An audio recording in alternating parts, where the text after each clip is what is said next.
Hey guys, Ryan Dement from TrueVest. Hope you guys are having a great day. It is Thursday, April 2nd, 2020, and guess what? Tomorrow is PPP Day. Well, I just got an email from Chase, our lender, and basically saying we're getting prepared and we'll let you know when we're ready type of a thing, and we'll send you an email. That's not reassuring. So we've gone to other places. FYI, I would actually go look at other lenders because you can apply multiple times. Just accept one option, whoever reaches out to you first. So take a look at that. Fintechs are out there, so you can actually see if those guys work for you too. But I wanted to focus on a little bit of the individual side. My background is financing, I should say. And I want to really focus on the piece of making sure the individual person that is not a small business owner, maybe you are a small business owner, I don't know, has the financial tools for them to succeed. And I just sharing a little bit about what I know, what I've done. I have experience in a lot of these different credit markets. So I wanted to share a little bit about it. So what I'm talking about is handling your finances during COVID-19. So let's get started. How do we get through this? I mean, I know it's a never-ending battle, but we're in it together. I know this is tough. We're all struggling. It's not just one person struggling or a group of people. It's everyone struggling. So we're here for you. Feel free to reach out. If you need to talk, you need help, whatever we can do, we'll try to help you.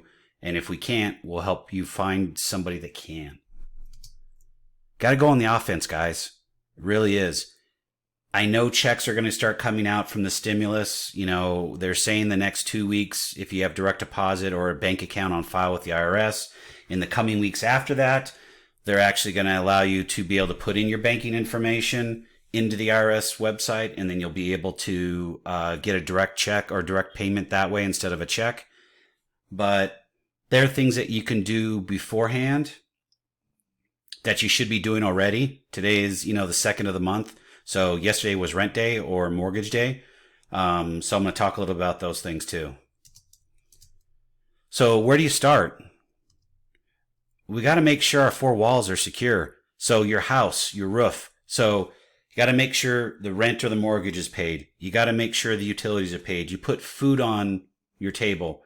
You got clothes on your back, and you got reliable transportation. Those 5 things are what you really need to survive this and make sure that you can get on the other side of this and be safe and healthy.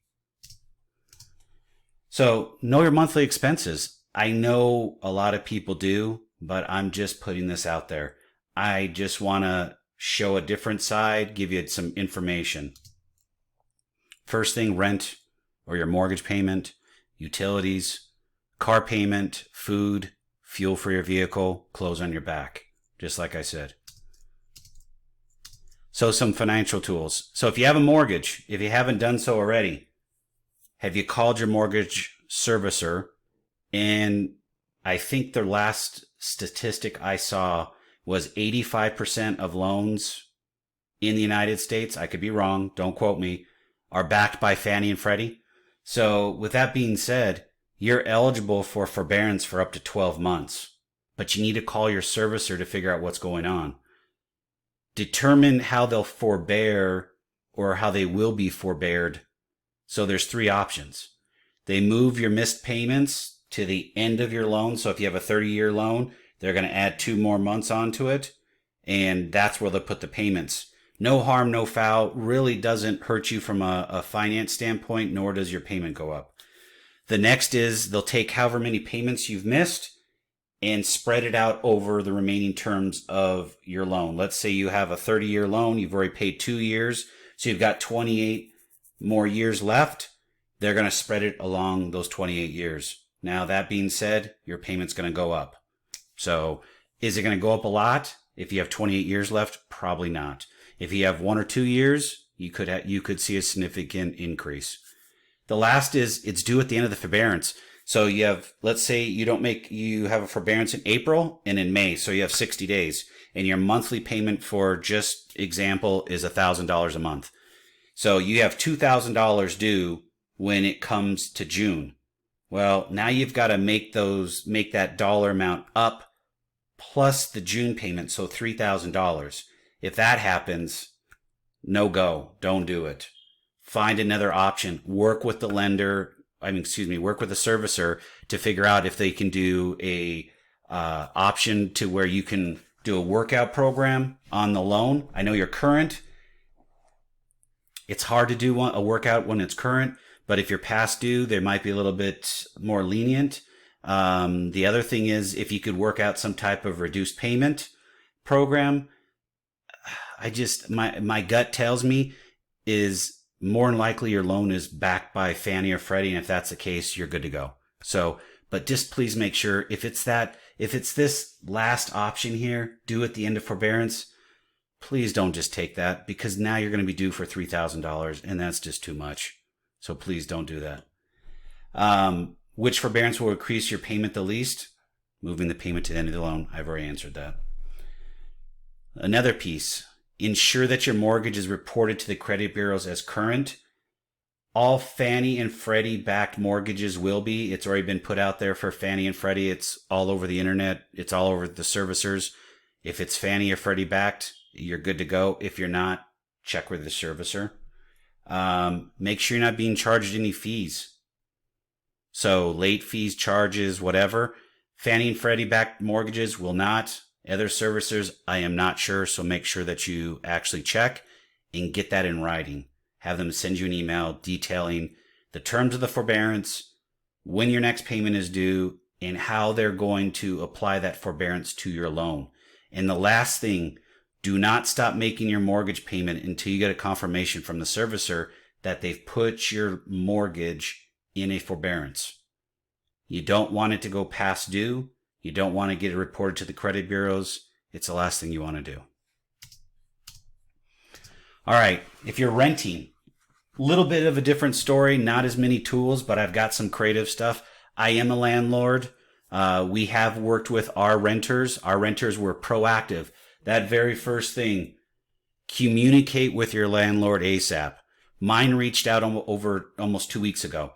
We worked with them on their actual payments on a monthly basis. They'll be able to get back on their feet. Some of them are on fixed income, some are not, but they will get back on their feet. We worked with them. We got the monthly rent down to where they can afford it and make sure they're safe. And we've worked out terms for them to bring the rest of it current after we get through this. So the second thing is determine how much you can pay for your rent. If you have your budget and you have all your costs lined out, how much can you afford for your rent? If it's, let's say you got a $600 a month rent, can you afford $400, $500, $300? You've got to come with a number, because if you don't, the landlord's just going to shut you down and say, if you come in and say, no, you can't afford anything initially, that's going to be hard. There's got to be a little give and take here. There's got to be something to work with, because you got to understand the landlord is also on the hook for whatever bills they have. So this is a downward stream. So it's a two-way street. Basically, it's back and forth, and you got to communicate and you got to listen. Some of the stuff that I thought of that I would share, a forbearance for a lease. Maybe you need 60 days just like on a mortgage. We'll tack on 2 extra months on your lease. We'll do a lease addendum, add those 2 months on. You're good to go. And you stay an extra 2 months and everybody's happy. Everyone gets paid. No issues. Partial payments. So let's say you can't pay your $600, but you can pay $400. So you take the $200 difference and maybe it's for 60 days. That's $400. Take the $400 and put it over the remaining term of your lease. It's going to increase your payment a little bit, but not much. It's a second option. Third option is split your payment in half. Pay half of it on the 1st or the 2nd as of today, and then pay the other half on the 15th of the month. Those are the only real big options I can think of. I mean, you could do some things that are a little bit more creative, but I just don't know how many landlords out there are going to do that. If you have any concerns or questions, please feel free to reach out to me. I'll listen to them. I like to hear ideas because I like to be creative. But those are the three major options I thought of, and I ran them by my renters and they liked them. So we're good there. You also need to know is, are they charging you late fees still? If they're still charging you late fees, that's a big problem, because they could waive those. Those are just extra fees. So I would really ask, could you please waive those? And just be honest about it. Just have that conversation. It is okay to communicate with them, because guys, let's be real.